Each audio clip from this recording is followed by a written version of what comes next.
అత్యంత కీలకమైన ప్రకటన అని రాష్ట్ర ప్రభుత్వం భావిస్తున్నది. కొన్ని దశాబ్దాల నుంచి మాదిగ ఉపకులాలకు సంబంధించిన లక్షలాది మంది యువకులు ఎస్సీ రిజర్వేషన్లలో ఏబిసిడి వర్గీకరణ కోసం వాళ్ళు పోరాటాలు చేస్తున్నారు. 27 సంవత్సరాల నుంచి ఉమ్మడి రాష్ట్రంలో కానీ ప్రత్యేక తెలంగాణ రాష్ట్రంలో కానీ ఏబిసిడి వర్గీకరణ మీద మాదిగ ఉపకులాల యువకులు పోరాటాలు చేయడం జరిగింది. వారి పోరాటాల ఫలితం ఒకనాడు ఇదే శాసనసభలో మాదిగ ఉపకులాల వర్గీకరణ కోసం వాయిదా తీర్మానం ఇస్తే నాతో పాటు ఆనాటి శాసనసభ్యుడు సంపత్ కుమార్ను కూడా ఈ సభ నుంచి బహిష్కరించడం జరిగింది. గత ప్రభుత్వం ఏబిసిడి వర్గీకరణ మీద కేంద్రానికి ప్రధానమంత్రికి విజ్ఞప్తి చేయడానికి అఖిల పక్షాన్ని తీసుకెళ్తామని చెప్పి తీసుకుపోకుండా మాదిగ సోదరులను మోసం చేయడం జరిగింది.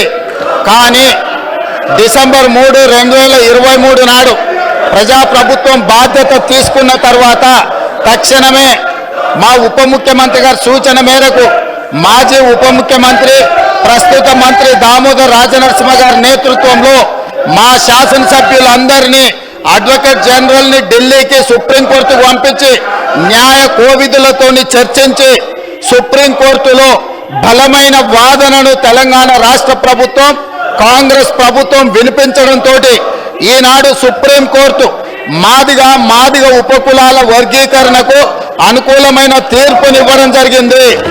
నేను మనస్ఫూర్తిగా సుప్రీంకోర్టు కాన్స్టిట్యూషనల్ బెంచ్కు రాజ్యాంగ ధర్మాసనానికి మనస్ఫూర్తిగా కృతజ్ఞతలు తెలియజేస్తున్నా.